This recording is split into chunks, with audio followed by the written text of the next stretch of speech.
Prontinho. Boa noite, pessoal. Estamos aqui para mais um SecurityCast.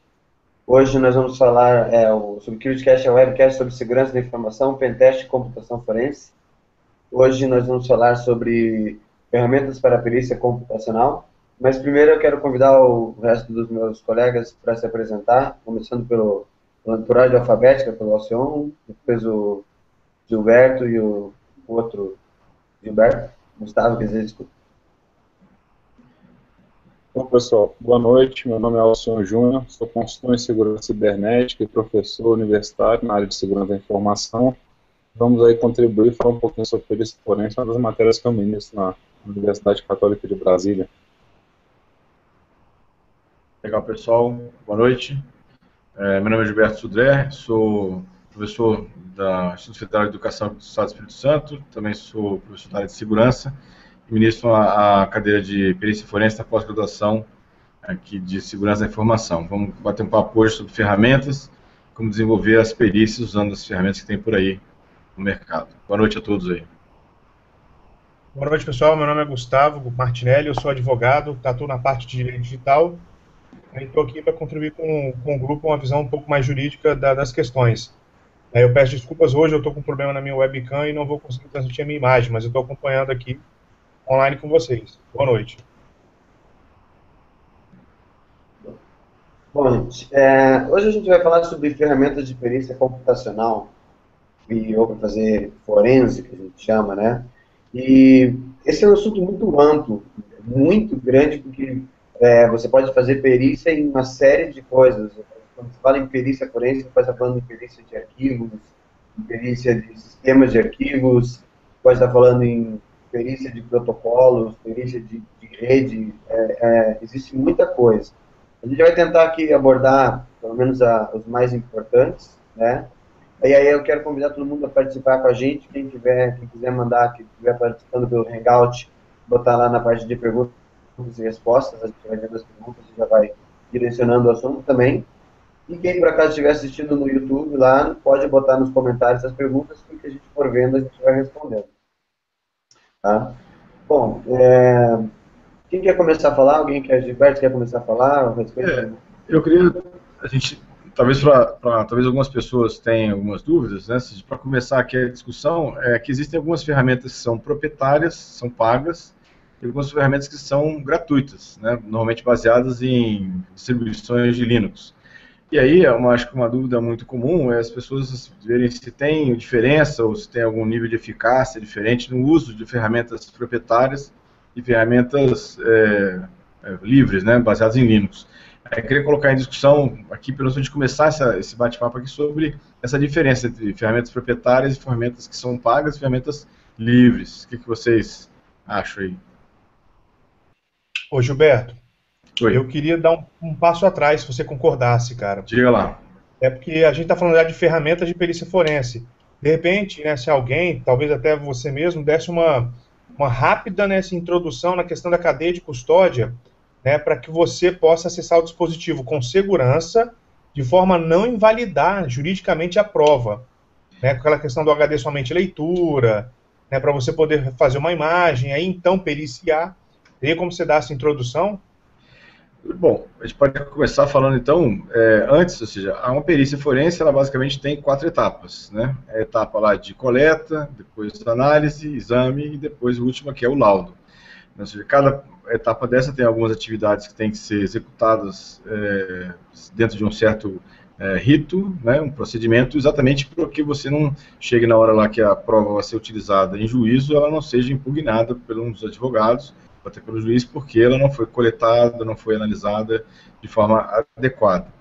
E uma das questões importantes desse processo todo é você garantir que a prova ela esteja íntegra, ou seja, que ninguém teve nenhum tipo de fraude ou dano na prova ao longo, desde a coleta da evidência da prova até a construção do laudo, né, em relação a isso. E aí, além das técnicas todas, uma questão importante é a chamada cadeia de custódia, que é um acompanhamento que a gente tem da prova, desde que ela foi coletada, garantindo que quem teve acesso à prova ao longo de todo o processo da perícia, ou seja, para que pessoas que não foram autorizadas ou que não tinham, né, a habilitação para isso, não tenham acessado indevidamente a prova e também não tenha tido algum tipo de manipulação na prova em relação a isso.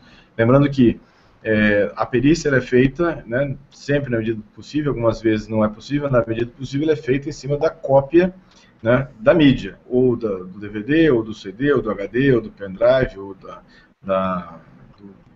smartphone, ou seja, então esse é o processo, e a gente vai levando essas ferramentas, vai usar, né, nessa metodologia, algumas ferramentas para extrair informações dessas provas. Então é isso que a gente está basicamente discutindo agora. Foi uma boa colocação aí, Gustavo. Não sei se você quer complementar alguma coisa sobre isso.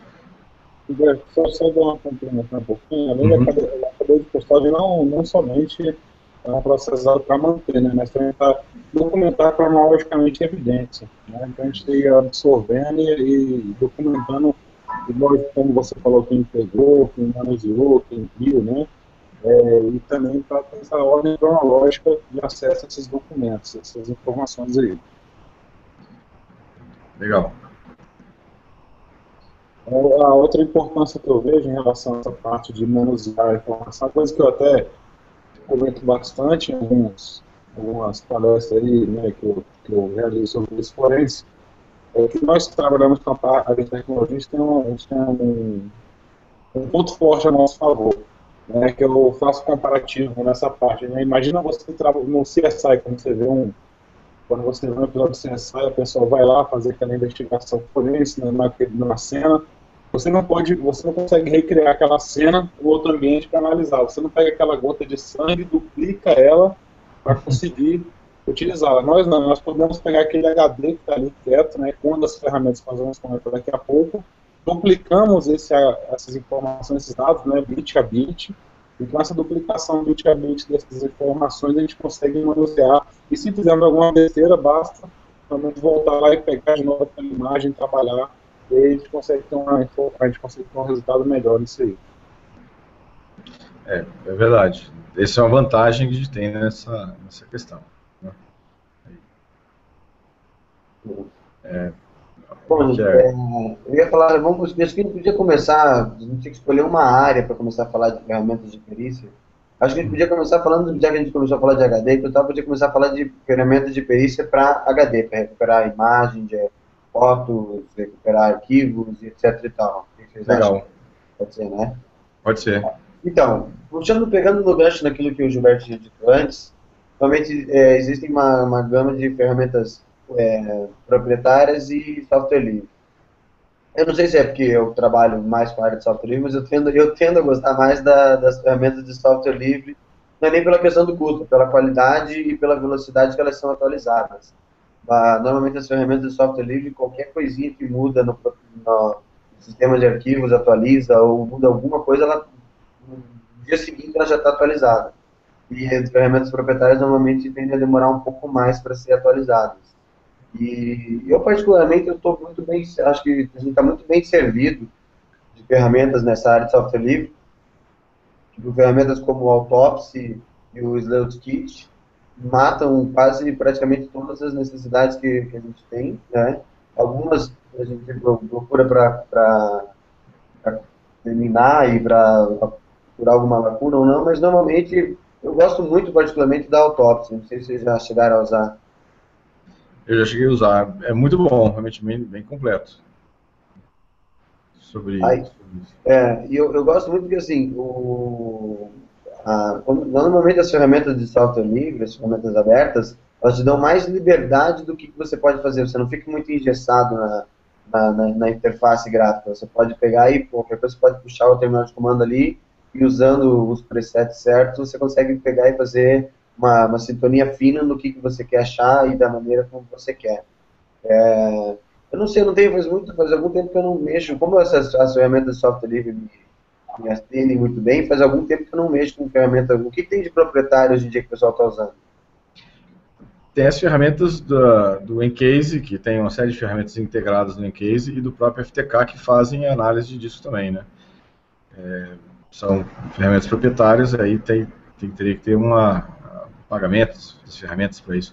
A vantagem assim, que eu vejo das ferramentas proprietárias é que elas são integradas. Então, você já tem um fluxo natural, desde a parte lá de coleta, né, depois o controle de todas as provas, até a geração do laudo, já é um fluxo mais natural, mais integrado. Já as ferramentas de software livre, que são boas, né, mas eu tenho que fazer um papel de integração entre elas, né, então fica um pouco melhor, fica um pouco mais assim, trabalhoso de fazer, mas nada que, assim, que seja de grande importância nesse caso, na minha opinião, pelo menos.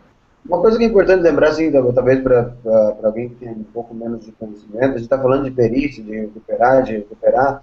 Existe um grande engano que as pessoas cometem, que as pessoas têm a ideia de que, parece, é até estranho você falar, mas quando você apaga, na verdade você não apaga. Porque a grande existe assim, não sei o que, porque eu tenho uma informação confidencial, eu tenho uma foto que eu não quero que ninguém veja, então eu fui lá e apaguei. Você não apagou. Quando você pega, pela maneira como funciona o sistema de arquivos, quando você apaga, entre aspas, qualquer tipo de arquivo, na verdade ele não apaga, ele simplesmente vai na área de índice e apaga dizendo que aquela informação não existe mais. Mas fisicamente a informação continua existindo lá no local onde ela estava instalada. Tanto que para você apagar, a única maneira correta que a gente tem hoje é você conseguir sobrescrever a área de disco onde ela estava escrita. E não adianta sobrescrever uma vez, tem que sobrescrever várias vezes de maneiras diferentes. Porque mesmo que você pegue uma ferramenta, existem algumas ferramentas simples que são... Normalmente quando você tem uma ferramenta e que ela está apagando de modo seguro, e se ela apagar muito rápido, você tem que desconfiar. Porque o processo para você apagar de modo seguro é trabalhoso, ele não é rápido, ele não é simples de fazer. Se você for lá e pegar um arquivo, apagar ele e ele preencher com zeros a informação, já existem ferramentas capazes de retirar isso e recuperar o arquivo intacto da mesma maneira como estava. Na verdade, o DoD, né, o Departamento de Defesa dos Estados Unidos, recomenda 7 vezes que você faça a sobrescrição de 7 vezes com conteúdos diferentes em cima da área para que ele considere que realmente está apagado. Alberto, o macOS X, o MacBook, por exemplo... Ia falar isso. Desculpe, então, pode falar aí. Não, pode, daquele eu ia falar só depois, mas bem isso, na verdade, é uma tendência, né, e o macOS eles acabou saindo na frente. Nessa nova versão do macOS, muita gente reclama, até por sinal, dizendo que, ficou mais lento, mas é que agora, cada vez quando você vai apagar, qualquer coisa que você vai zerar a lixeira, ele vai apagar de modo seguro a informação. Ele não faz no padrão, se eu não me engano, mas eu vi muito por cima a maneira técnica como ele faz. Ele não faz como o DoD faz, ele faz se eu não me engano, ele sobrescreve 3 vezes com informações pseudo-randômicas, não randômicas mesmo. Mas, de qualquer maneira, já mata a grande parte dos curiosos, né? Alberto, lembrando que para perícia, na verdade, quando você está buscando algum tipo de evidência, a evidência não precisa ser o arquivo completo. Um fragmento do arquivo, eu conseguindo, já é o suficiente para poder estabelecer uma relação entre o suposto criminoso e a vítima ou o crime cometido. Então, isso é uma questão assim, que uma recuperação de um pedaço do arquivo, um pedaço da foto, já é o suficiente para ter uma evidência clara. Outra questão que você falou, realmente o Departamento de Defesa americano 7 vezes, mas tem países que falam em até 32 vezes a gravação, sobrescrever. Então, assim, coisa de neurose máxima, né? Neurose completamente máxima. Fazendo um comentário sobre essa história de apagar o arquivo, né, se tinha um problema com outros HDs sem ser esses novos solid states, né, são aqueles discos antigos que ainda muita gente utiliza, né, diversas máquinas são utilizadas. Esses discos, esses hard drives aí que são utilizados, quando você faz apaga o setor, você nem sempre consegue passar, né, pensa na questão física, né, você nunca consegue fazer o mesmo movimento, mesmo mecanicamente igual. Então, muitas vezes o zero é preenchido num setor diferenciado, né, o próximo aquele dado ainda fica ali dentro. Então, consegue se recuperar, até mesmo fazendo as 35 vezes apagando, né, 47, que se eu não me engano é o máximo de ferramentas que eu já vi. Então, mesmo fazendo essa pagando 47 vezes, você ainda consegue achar algumas informações, como você comentou, sobre um pedaço ou outro que não foi sobrescrito e sendo utilizado como prova em um processo judicial. Outra vantagem, falando um pouco do software livre ainda, é em relação à questão da utilização já que o Linux, né, ele trabalha como uma virtual machine, virtual file system, desculpa, né, então, como ele trabalha com virtual file system, facilita bastante ter acesso a qualquer tipo de formatação de disco, qualquer padrão, né, até mesmo que o Windows trabalha, né, NTFS, FAT32, 16, entre outros. Então, tendo essa gama, facilita muito trabalhar, porque você não vai chegar lá, às vezes, e pegar a máquina ligada ou simplesmente utilizar a máquina que está ligada. Você vai fazer o quê? Você vai pegar aquele disco, né, um pendrive, qualquer mídia, e trabalhar em cima de um sistema operacional. Um sistema operacional livre, né, uma ferramenta forense livre, e utilizando dessa forma você tem acesso a muito mais tipo de mídias, né, qualquer tipo de base, o que facilita também, já que o Linux, né, o software livre, ele é em cima de Virtual File System. Gente, outra coisa que eu acho que é importante a gente citar aqui é bem essa diferença entre os sistemas de arquivos, né? Não querendo, a gente acaba puxando muito a sardinha para o lado do Linux, mas o Linux com os sistemas de arquivos journalized, que a gente tem hoje em dia, o ST3, o RaserFS, o ST4, é mais difícil você fazer perícia forense em cima desses sistemas do que num FAT ou num NTFS, por exemplo. Então, assim, por mais que a gente sabe que a gente consegue recuperar, vocês, já recuperou várias vezes arquivos em sistemas ST3 e RaserFS e ST4, mas é mais difícil, às vezes. Dependendo do tempo que o cara deletou o arquivo, é complicado se tirar alguma coisa lá de dentro. Verdade. Aproveitando aqui já para jogar uma pergunta, né, que foi feita pelo Jonathan Nunes, ele falou assim: qual o sistema operacional para perícia forense mais usado, né, e se tem algum brasileiro?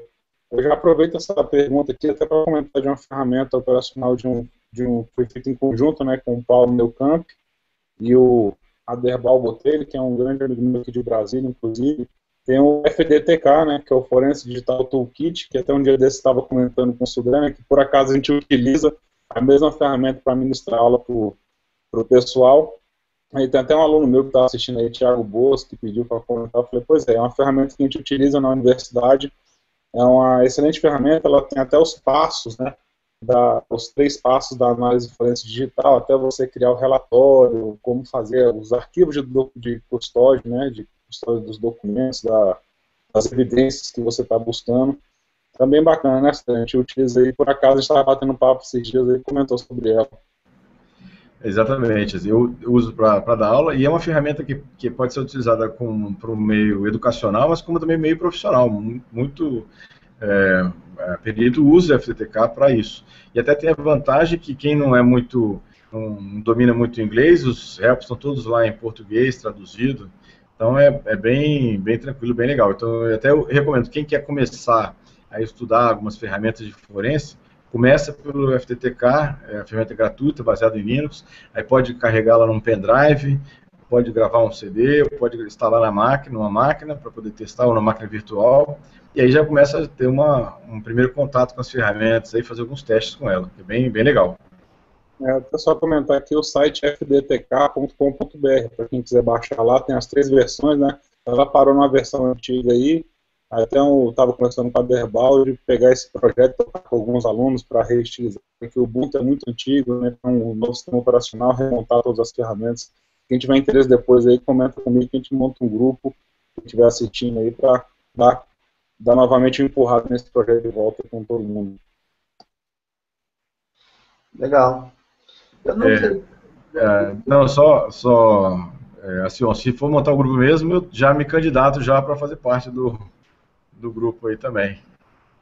Estava comentando com ele sexta-feira, então já vamos começar a agilizar. E o pessoal que quiser já manda e-mail para a gente aí, que a gente vai atrás. Pessoal, olha só, eu tenho uma dúvida, assim, porque o advogado ele tem que quesitar, né, nessa questão de perícia. E aí, na questão do quesito, dependendo da ferramenta, ele pode ser alterado, assim? Acredito que não, né? Ou então, alguma ferramenta, por questões de limitação, ela pode não vir a responder todos os quesitos, ou não? As ferramentas que estão sendo abordadas aqui, todas têm as mesmas funcionalidades? Depende. Como a gente está falando, cada ferramenta, elas tentam atingir um determinado objetivo e um determinado público.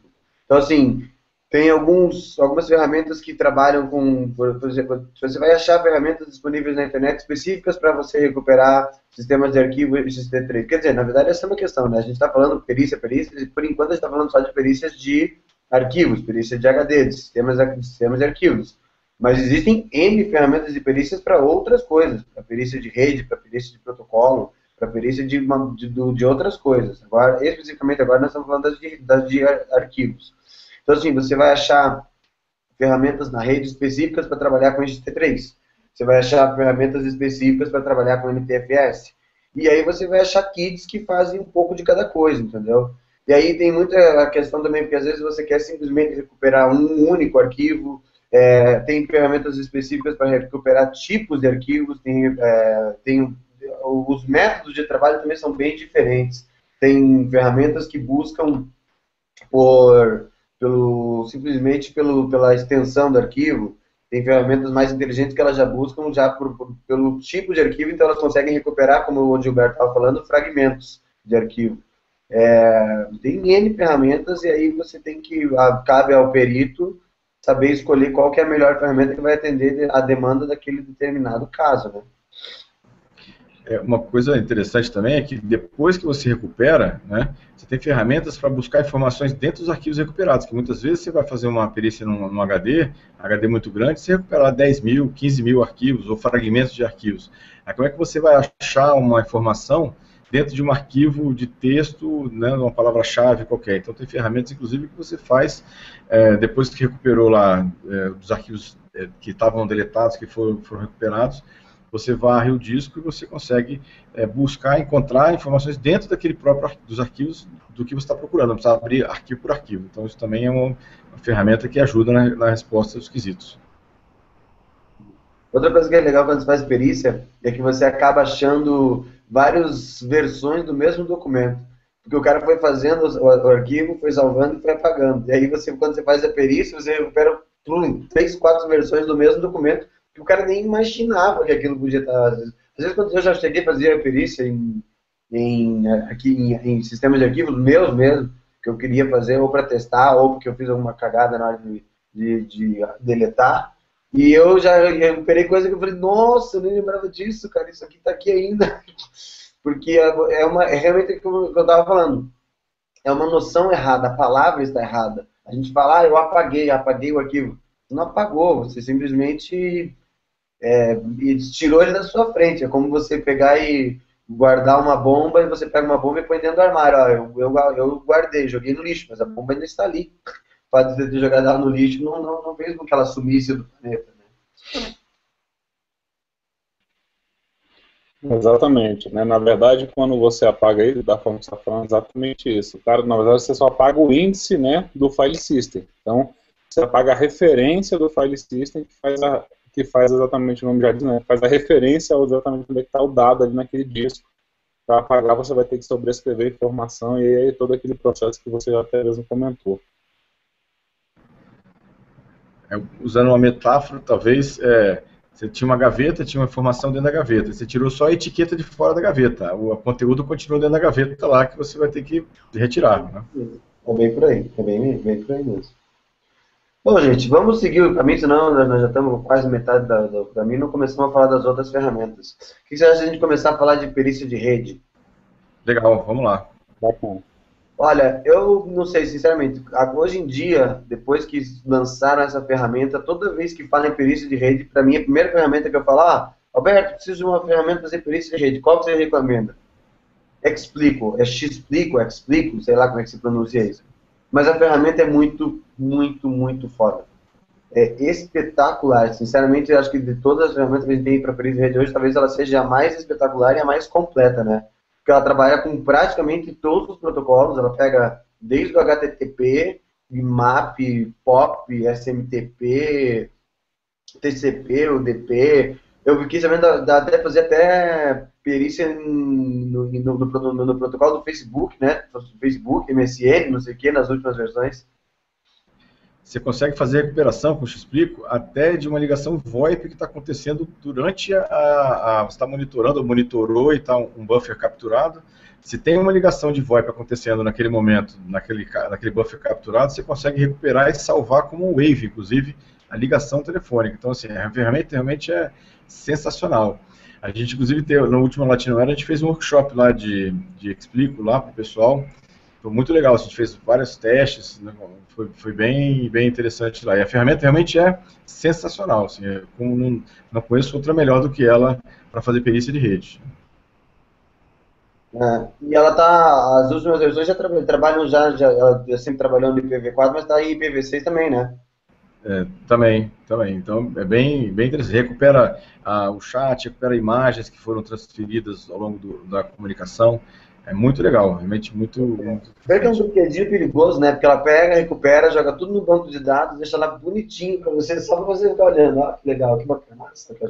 E aí, assim, só que o grande negócio que eu, na verdade, se tornou até um problema, que eu explico, é porque ele começou a ser usado como uma ferramenta de forense em nuvem. Então, o que acontece? O cara pega, bota ele num servidor rodando lá no meio da nuvem lá e deixa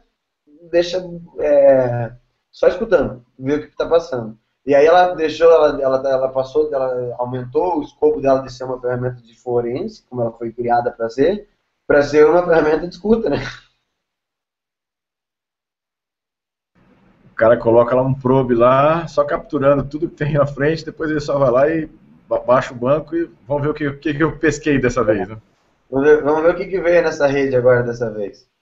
E aí, assim, eu acho que pode falar, senhor. Não, vocês comentando sobre a ferramenta, poxa, eu estou começando a me sentir meio doido. Eu já sou mais fã de pegar um Wireshark, ir lá no pacote por pacote. Estou começando a me achar doido aqui. Negócio muito legalzinho, bonitinho.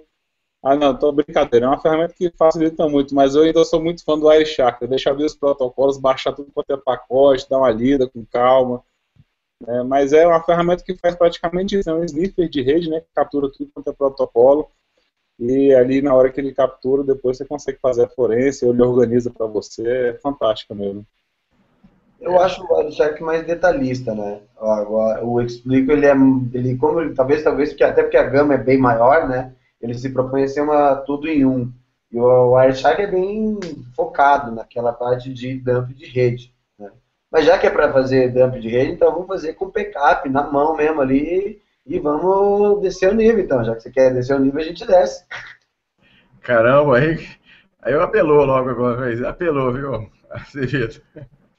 Mas eu concordo, assim, o Wireshark, mais uma situação se você quer ver um detalhe do protocolo, um detalhe do campo, de uma situação, aí você vai no Wireshark, né? Aquela fotografia geralzona assim, o Xplico já ajuda muito. Eu usava, em 1900 da vai bolinha, a Ethereal na linha de comando. Eu usei muito para fazer sintonia fina de firewall, Ethereal. De eu pegar, botar as regras e daí não tá passando alguma coisa, eu pegava e ligava o Ethereal no meio para ver o que estava acontecendo. Porque daí você tem aquela visão completa do que está passando pela rede, o que está acontecendo ali, né? Mas depois as coisas foram evoluindo, daí o Ethereal perdeu um pouco a graça. Mas eu ainda tenho saudades dele. Daqui a pouco começa a brincadeira, eu vou pegar a lupa e botar ele no cabo de rede para analisar o 0 e 1 com calma.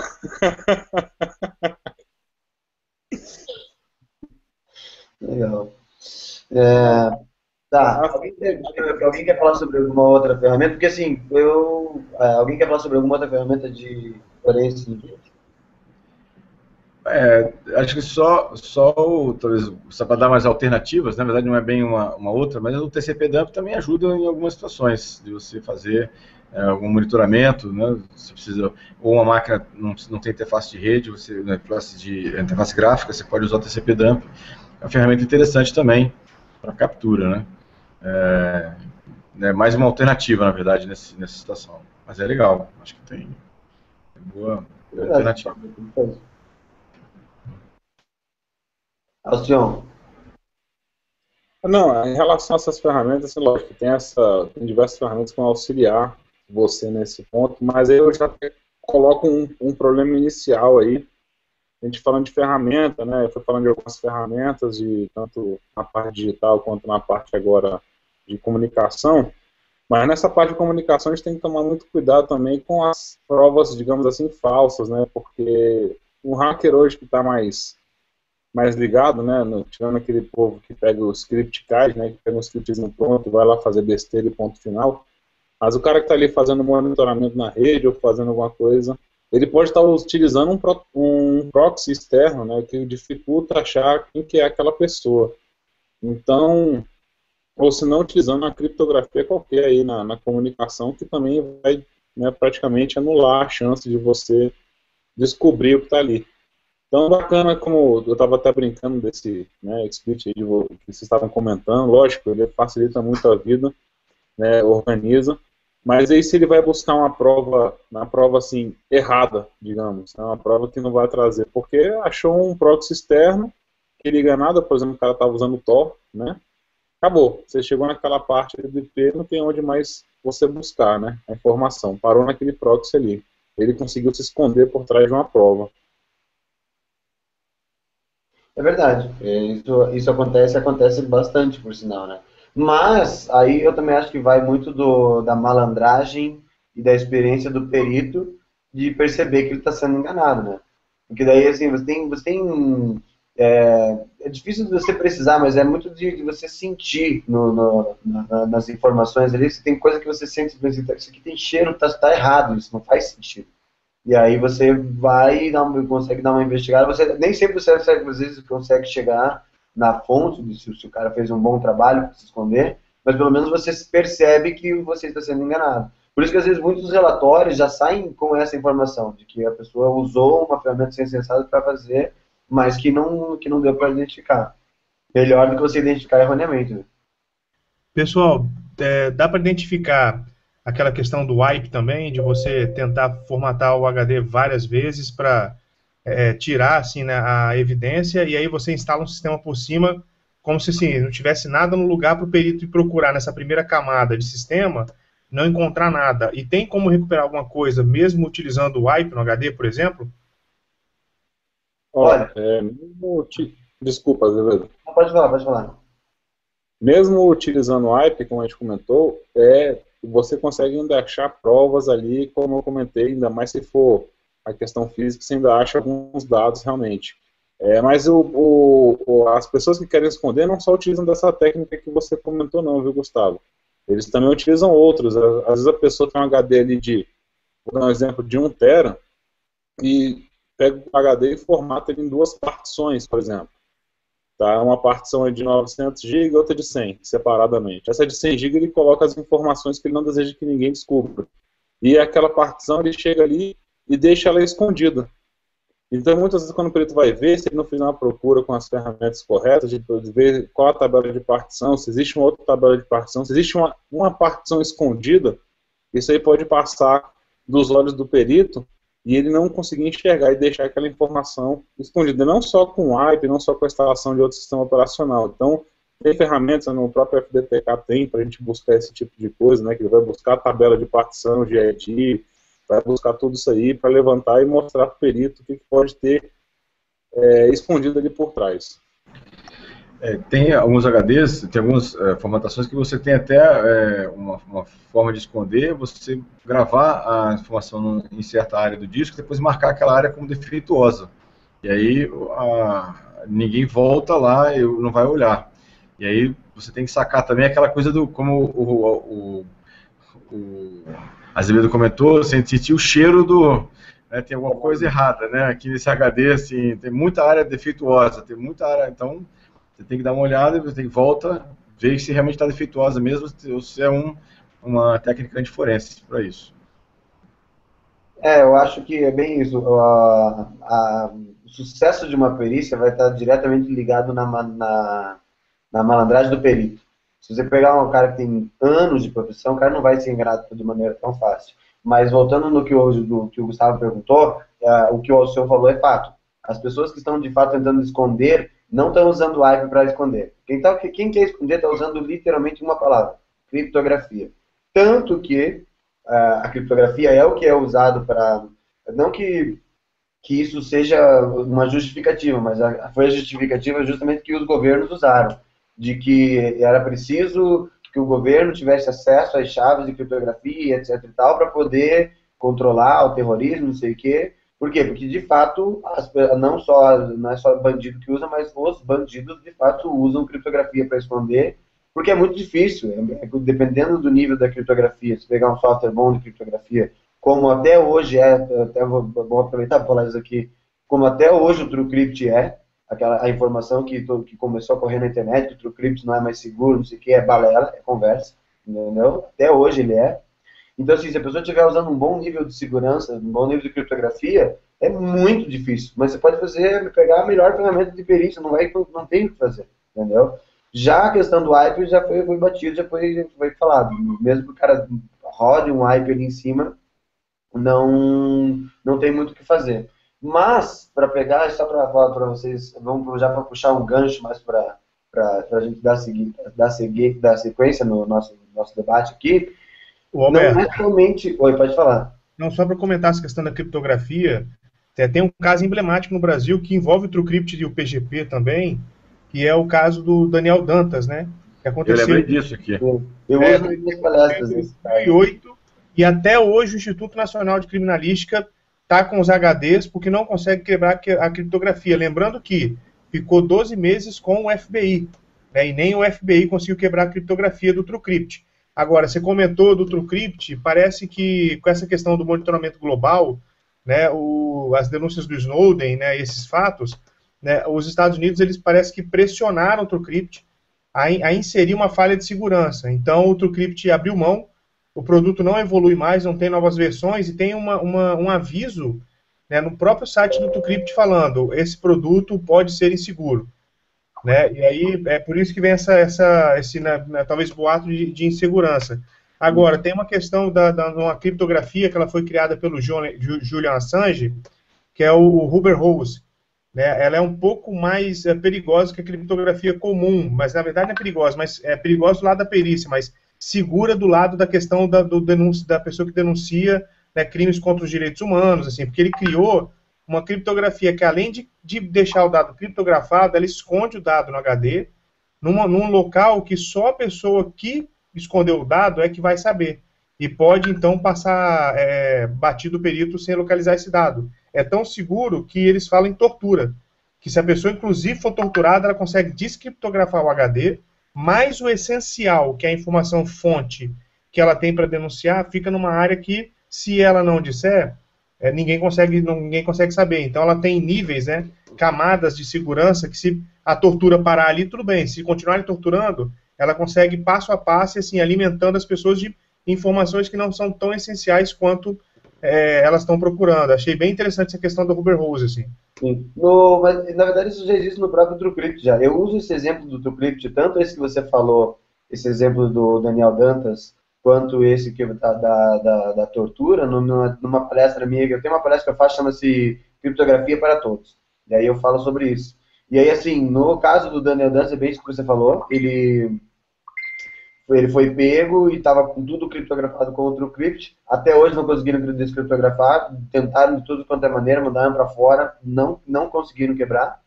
E aí, assim, o próprio TrueCrypt tem uma opção, quando você está criando um container ali criptografado, que ele pode criar um container escondido para bem caso disso, se você for torturado, alguma coisa, mas na verdade eu não vou nem, eu uso exemplos mais do dia a dia, não precisa ser, a gente vai pensar, nossa, o cara foi torturado pela CIA, não sei o que, pelo FBI, tem um jeito muito mais simples de você precisar de uma solução dessas do container, que eu te dou um caso assim, você tem lá, você vai usar a criptografia para você, para o seu uso pessoal, vai guardar as suas informações ali, vai guardar as suas fotos, vai guardar os teus vídeos pornô, vai guardar um monte de coisa. E aí você está lá usando a criptografia bonitinho, daí você vai lá, abre, usa, fecha, abre, usa, fecha. Um dia vai lá e vem uma autoridade muito maior do que você e te pergunta o que é aquilo. A sua mulher ou a sua namorada vem para você e fala, ó, o que é isso aí que você está criptografando? Eu quero ver o que é esses vídeos aí, eu vi. E aí você vai fazer o quê? Não vai ter que fazer. Aí você vai ter que abrir mão. E aí o TrueCrypt, ele tem um recurso em que você pode criar um vault invisível ali dentro, e você cria dois, na verdade. E você põe duas senhas diferentes, uma para cada um. E você usa a senha normal para botar os teus dados, e quando você está criando, você popula com dados aparentemente sensíveis, mas não tão sensíveis, que você vai usar caso você esteja sob tortura ou sob pressão de uma autoridade muito maior. E aí você vai lá e bota a senha A ou a senha B, e ela vai abrir o determinado vault da maneira como você preferir. É uma maneira tão simples, cara, porque eu uso isso, eu sempre arranco algumas risadas do pessoal quando o pessoal está falando, porque você não tem que chegar e falar, não, eu não vou te mostrar, não, você tem que chegar, não, meu amor, não tenho segredos para você, aqui, ó, a senha é tal, pode sentar você aqui e abrir, abre, fica à vontade. Ela vai abrir, vai ficar faceira, não vai ter nada, e pronto. Isso Alberto, né? O problema é se ela não for na malícia, fala assim, ah, não, isso não é não. Eu falei, o problema é se ela tivesse vindo a palestra. Eu já peguei caso que estava o namorado e a namorada assistindo, eu falei, ó, desculpa aí, cara, te quebrei, eu não sabia, mas como é que eu vou saber? Quem mandou trazer a namorada para palestra de segurança? Mas eu quero puxar o gancho aqui, gente, porque a gente já entrou na parte de criptografia, de quebrar e não sei o que é divertido, mas até para voltar para o nosso tema de perícia, porque existe uma questão, um tipo de perícia que a gente ainda pode abordar agora, que, beleza, então vamos pegar um cara mais saco mesmo, um cara que esteja de má intenção, o cara está com o HD dele todo criptografado, não estou falando só de arquivos, estou falando de sistema operacional e tudo, bonitinho, o cara está usando todos os recursos de segurança. Aí você me pergunta, como é que eu vou pegar um cara desse? Que tipo de perícia que eu vou fazer em cima de um equipamento? Existe uma perícia que você pode fazer em cima, que é a perícia de memória RAM. Você consegue extrair, porque a memória RAM é uma foto de tudo que está aberto no sistema operacional. Tudo que o cara estava fazendo, está toda aquela informação aberta ali e ela não está criptografada. Então, assim, hoje em dia, existe uma ferramenta chamada Volatility. Volatility, com Y no final. Que você faz perícia de memória RAM, você consegue, claro, tem um determinado tempo para você fazer isso, mas você consegue pegar e, através dessa ferramenta, você extrai uma imagem do que tem de tudo que está escrito na memória RAM e joga no computador para você ficar horas depois analisando o que o cara estava fazendo. É uma perícia que é de alto nível, é difícil de fazer, é complicada, mas é totalmente possível e até de uso meio que diário ou comum em certos níveis de segurança quando você está chegando e dependendo com o nível da pessoa que você está precisando fazer a perícia no computador. Alberto, só aproveitando aqui, já estou falando de HD, tem duas perguntas aqui bem interessantes a gente responder aqui. Uma delas é do Judaso, perguntando assim, e a questão de magnetização do HD? Na verdade, aquela ferramenta de desmagnetização, né, de HD, ainda tem recuperação mesmo após esse processo da desmagnetização?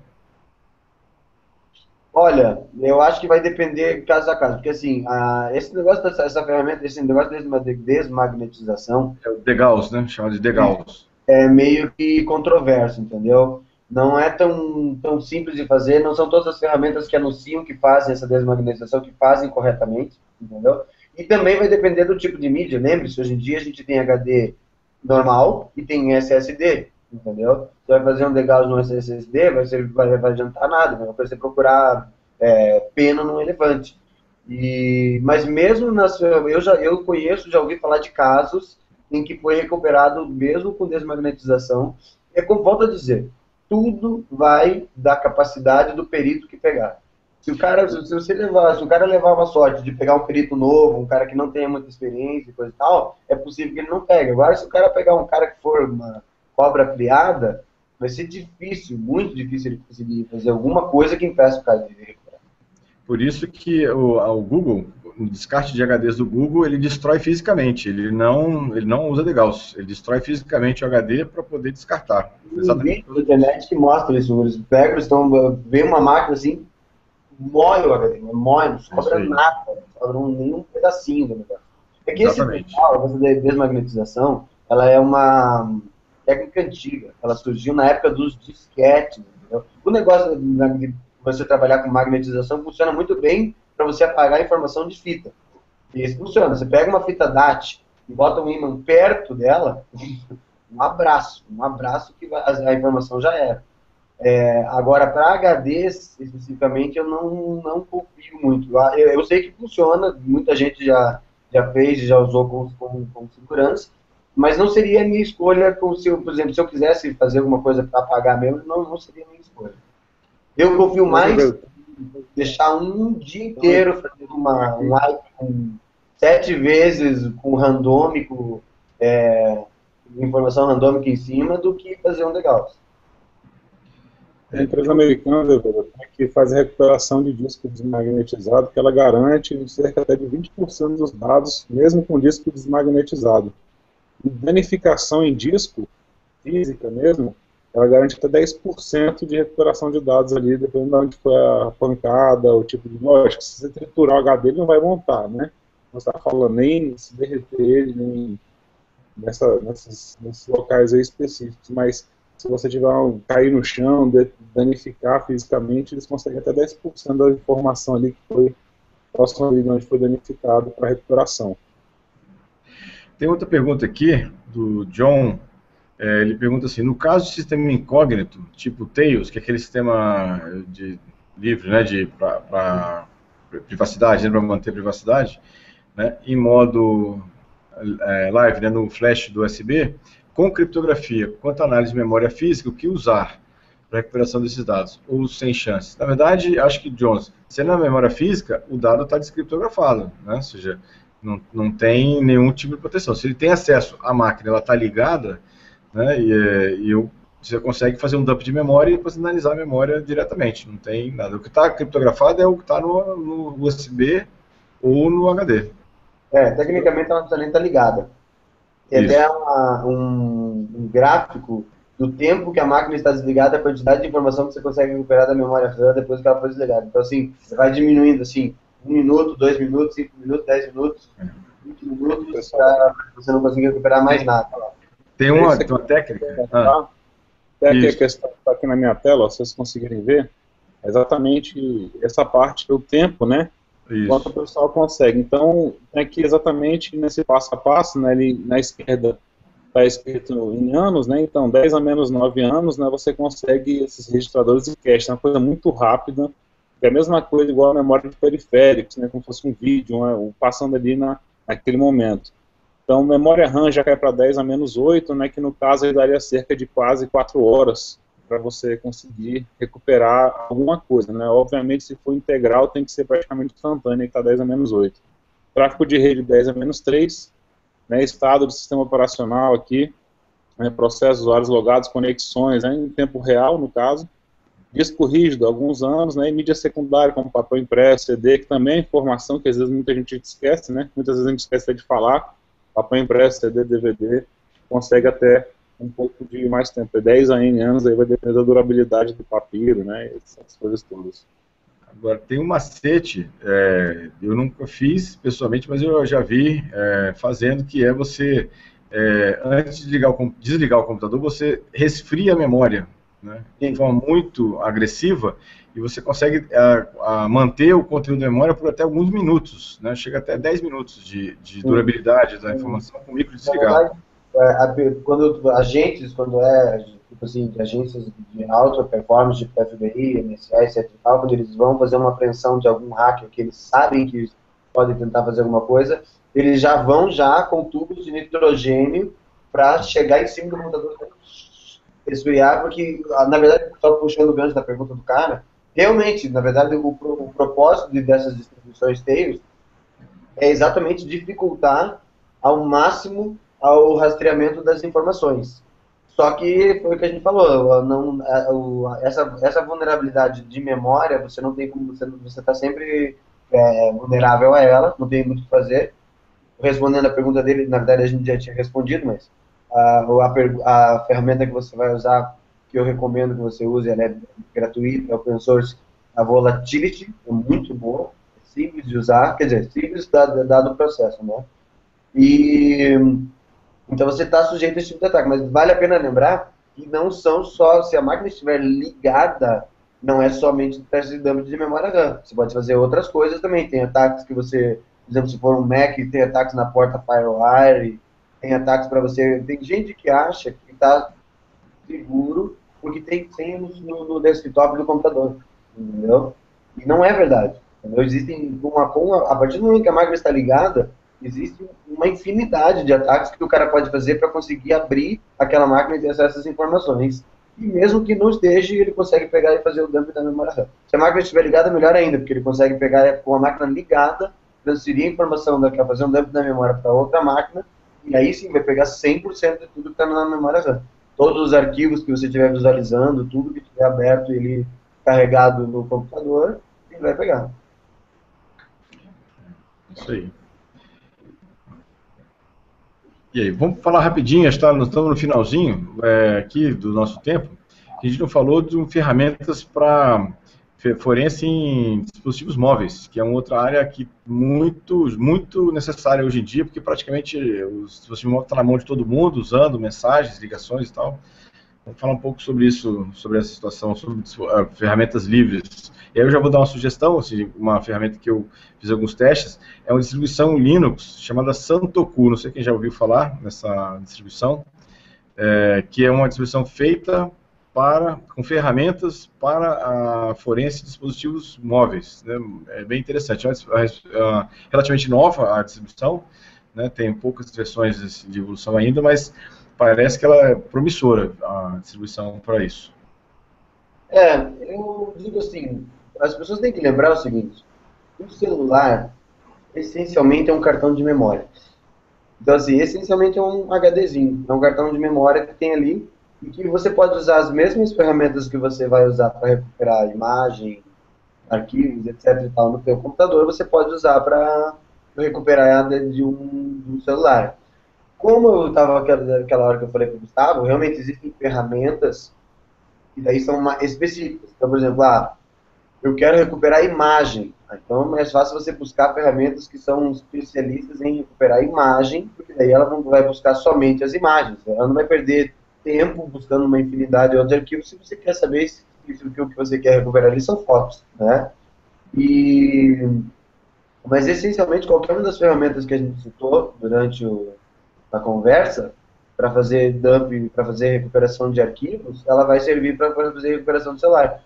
Por sinal, aquela Autopsy, que foi aquela que eu falei, ela tem um módulo especificamente para recuperar coisas de celular, de mobile, em que você consegue especificar ali na hora que você manda procurar se você quer imagens, se você quer vídeos, se você quer arquivos textos, o que você quer especificamente. Ele procura só pelo arquivo, entendeu?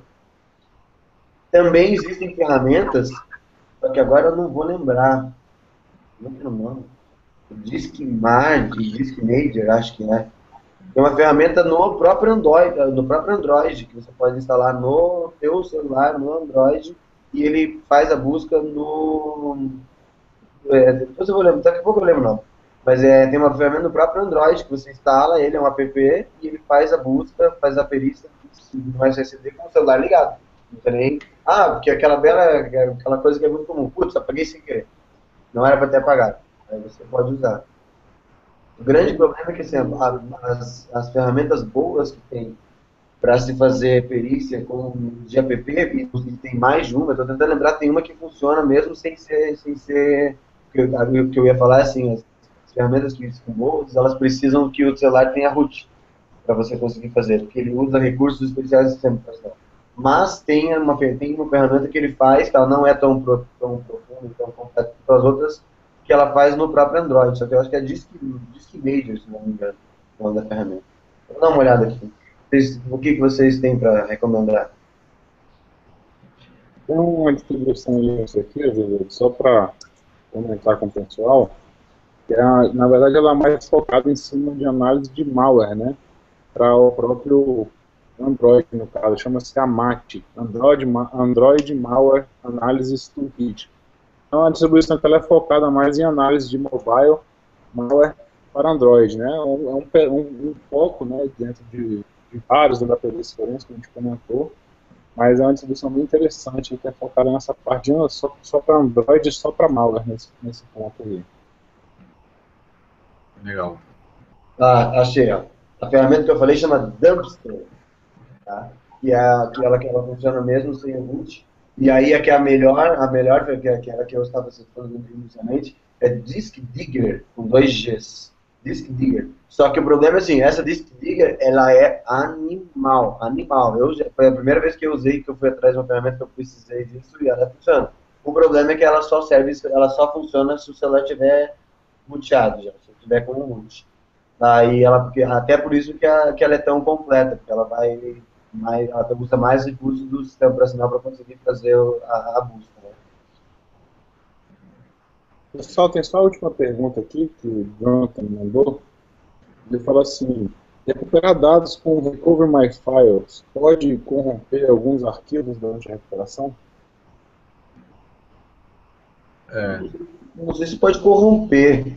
Não vejo como é que... Porque, tecnicamente, foi aquilo que a gente falou até, foi uma das primeiras coisas que o Gustavo citou e falou. Toda a recuperação, toda a perícia, ela é feita num sistema de arquivos somente leitura, para que você não modifique mais nada do que está acontecendo ali. Se você pegar até mesmo essas empresas que são especialistas em recuperação de arquivos, que cobram uma grana preta para recuperar arquivos, a primeira coisa está dentro das recomendações deles: não mexa no sistema de arquivo, não mexe nada. Então, assim, a ferramenta, ela vai, se você usar ela da maneira correta, ela vai mexer o mínimo possível. Talvez é isso que ele esteja se referindo. O grande problema é assim, tem algumas ferramentas que elas se oferecem para arrumar erros que ela vai encontrando nos sistemas de arquivos para tentar recuperar. E nessa tentativa de arrumar os erros, ela acaba corrompendo o sistema de arquivos. Mas é por isso que a regra básica é essa. Vai fazer uma perícia, faz uma cópia primeiro somente leitura e deixa ela quietinha lá. E você vai fazendo cópias daquilo, vai fazendo perícia. E aí, se você pegar e você quebrar o sistema de arquivos nessa aqui, que você está trabalhando aqui, não tem problema. Você volta e você tem aquela tua cópia original lá. É isso aí. Vamos lá. Acabou, né? Acho que o nosso tempo já deu, né? Vamos fazer rapidinho, então, a nossa notícia da semana, alguma coisa que vocês queiram dar uma ressaltada? Tem alguma coisa, Gilberto?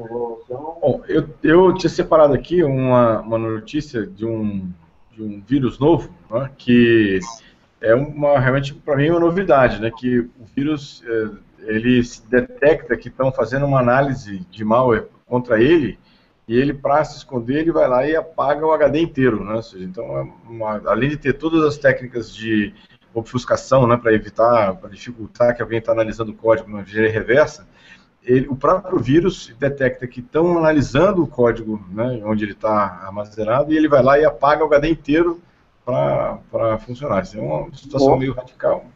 Mas assim, é interessante, assim, uma forma diferente de assim, estão invadindo a casa, vão implodir de uma vez a casa toda, que aí não sobra ninguém, né? Faz um sozinho. Exatamente. Alcione, tem alguma coisa ou não? Tenho. Se para variar o meu foco aqui, na verdade, dessa vez não vou falar sobre o Internet Explorer, nem o seu sucessor, mas vou falar do pai dele, né, que hospeda em seu sistema operacional. Né, a Microsoft, então, está considerando que o Windows 10 é a última versão do Windows. Não sei se vocês viram sobre isso. Sabia que você ia falar isso. O Windows, então, para avisar, ele vai ser agora o novo Google Chrome, né? Porque a atualização de segurança dele deve sair praticamente, quase diariamente, né? Vai ser o Windows 10.100.1000.32.43. Vai começar dessa forma aí. Vai atualizar sem o usuário saber, então vai ser uma coisa fantástica, né? Imagina o cara que quer usar o pirata, acabou. Diariamente vai ser bloqueado. E os que quiserem fazer qualquer tipo de bloqueio, então vão ser vulnerabilidades diárias aparecendo aí pra gente, brincar e comentar. Vai ser muito legal a partir do próximo Windows. Os nossos webcasts vão ficar cada dia mais fantásticos. O webcast vai demorar 3 horas agora daqui pra frente. Eu tenho que fazer tudo. Senão não vai dar tempo. Gustavo, você tem alguma coisa para separado ou não? Pessoal, eu parei uma notícia que fala justamente de uma crítica, né, que eu e o professor Gilberto já conversamos assim pessoalmente, já compartilhamos, comungamos da mesma opinião, que para que o Marco Civil, mas na verdade para que as leis que versem sobre tecnologia sejam aplicadas corretamente, é preciso que o Poder Judiciário entenda a tecnologia. Então foi uma crítica que foi feita, faz todo sentido, né? Assim, eu nunca vi nenhum magistrado julgar sobre construção civil por conhecimento próprio, a menos que fosse engenheiro também, né? Então, assim, ele se baseia o quê? No perito e aí faz o trabalho dele. Mas acontece que algumas decisões ligadas, né, à tecnologia que eu venho acompanhando, elas vêm sendo assim bem, né, incoerentes, né, com a forma de funcionamento da tecnologia, né, sendo e contrária totalmente àquela teoria do Lawrence Lessig que fala que o código é a lei, né? Na verdade, assim, é querer talvez até a lei inverter o funcionamento do código para que obedeça a lei, é uma coisa que a gente sabe que nunca vai acontecer, né? E aí temos sentenças que não contemplam uma realidade, né? E com entendimento assim que cabem, que daria até um livro de discussão aqui entre a gente, por exemplo, que não entende, né, de lei, assim, os senhores pelo menos, assim, pelo menos tem um curso, né, não sei se eu entendo, né, mas tem um curso, né, uma brincadeira, gente, assim, e consegue, né, assim, pela simples noção de funcionamento da tecnologia, falar, não, o único cenário possível é esse, né, e aí vem uma sentença e diz uma coisa completamente diferente, né? É, Então, assim, achei interessante essa discussão ter sido iniciada, né? Essa cobrança ter sido iniciada. E, assim, eu lanço outra aqui, inclusive, né? Eu que estou com ações na justiça que caminham ao passo que vocês já conhecem, né? Sendo que a informação caminha muito mais rápido. Então, talvez até quando eu tenho uma decisão, né, quando eu tiver uma decisão, eu não vou ter eficácia nenhuma. Né? Assim, não vai conseguir me dar nada porque a informação já desapareceu, né? Então, tem que se criar também, assim, acho que varas, né, assim, especializadas no direito digital, né, com a pessoa que tem, assim, o drive do direito digital, né, chegou a eliminar, cara, não vai dar nem 24 horas, já toma aqui a decisão, entendeu? Para que a coisa aconteça rápida, né, assim, com toda a coerção que a ordem judicial tem o poder de fazer. Né? olha, Então, assim, essa questão que eu queria comentar, essa parte, né, que estamos, mas, gente, é um momento de transição, né, eu não encaro com naturalidade, mas acho que é um passo que tem que ser dado, entendeu, na parte do judiciário, né, se capacitar na tecnologia também para que as decisões que versem sobre isso, cada vez mais comum, a internet das coisas, né, vai colocar, né, vai fazer com que nós não nos desconectemos da internet mais, né, então, assim, é cada vez mais presente, cada vez mais intenso, né, então é preciso que o judiciário pare, né, e consiga, então, contemplar esse tipo de conhecimento para que as decisões sejam mais condizentes com a realidade. Eu voto no Martinelli para juiz. eu também voto. Martinelli para juiz. Nós podíamos fazer um dia um SecurityCast especial. Na verdade, tem tanta coisa para falar sobre isso, a gente podia fazer um só sobre isso. Um especial sobre decisões jurídicas em relação à segurança da informação. Que a gente tem, às vezes, até quase que provas semanais de que a grande maioria dos magistrados não entende de tecnologia e aí tira decisões absurdas que não fazem o menor sentido, não tem pé nem cabeça. É uma ideia para a gente botar mais para frente. Eu vou falar bem rapidão, porque a gente está bem atrasado, né, para encerrar aqui. Eu só queria pegar, eu vi um vídeo na internet essa semana que rodou bastante, e teve gente que veio até me perguntar, porque o cara que é o do Symantec, dono da Symantec, causou essa semana dizendo que o antivírus vai acabar, que vai ser o fim dos antivírus, que não vai existir mais o programa do antivírus. E aí, assim, gente, eu vou falar bem rapidamente, porque senão nós vamos muito longe aqui. É mentira. Ele mesmo sabe que não. Isso é pura jogada de marketing. Entendeu? Não é que o antivírus vai acabar. É que o antivírus, da maneira como ele foi concebido inicialmente, hoje em dia ele não faz muito sentido. Porque grande parte das ameaças estão na internet, estão na nuvem. Então, se você não tiver um programa integrado com outras coisas, que seja só o antivírus em si não faz mais sentido. Então, essa suíte nova, ele está querendo dar um novo nome para o negócio, mas vai continuar tendo lá ele pode até tirar a ferramenta de antivírus, ele vai continuar tendo lá processos examinando quais são os processos que estão ativos na máquina, quais são o que está passando nos arquivos que estão sendo copiados. Vai continuar com as mesmas funções, só que vai fazer parte de um programa maior que faz outras coisas. Mas é só uma jogada de marketing. Não significa que, enquanto a Microsoft estiver fazendo software, vai ter antivírus. não tem como acabar. Na hora que eles pararem de fazer software, a gente vai, talvez não, realmente o antivírus acabe. Mas enquanto eles estiverem fazendo, vai ter. Tá? Bom, gente, a gente já estourou nosso tempo. Eu quero agradecer a todo mundo que nos acompanhou aqui. Quero agradecer as mensagens que o pessoal envia pelo site, ali no Google Hangouts, ou mesmo lá nos comentários do YouTube. Agradecer aos meus colegas, aos meus participantes, o Gilberto, o Gustavo e o Alcion. Sempre um prazer estar com vocês aqui.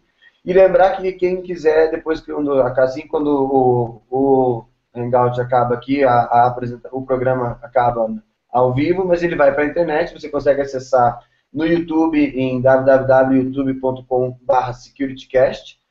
A gente também tem a nossa página no Facebook, lá no Facebook SecCast, né?